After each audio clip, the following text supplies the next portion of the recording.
တက်ချင်သင်တော်ချင်လေ့ကျင့်ကျွမ်းလိုက်တာတော်လိုက်တာဘာဖြစ်လို့လဲလေ့ကျင့်မှုများလို့ပါပဲ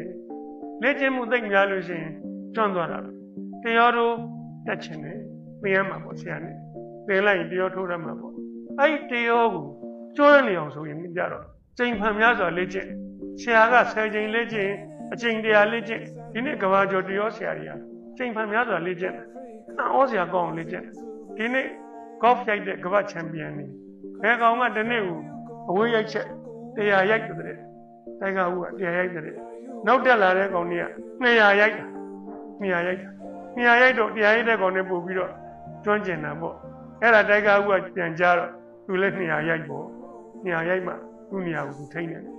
အဲ့တော့တော်ချင်းရင်လက်ချစ်ကိုလုပ်ရတဲ့လုပ်ငန်းကိုတော်ချင်းလက်ချစ်တက်ချင်းသင်ပြီးပြီကျွမ်းအောင်တော်အောင်လက်ချစ်အဲ့ဒါလူတော်ဖြစ်သွားတယ်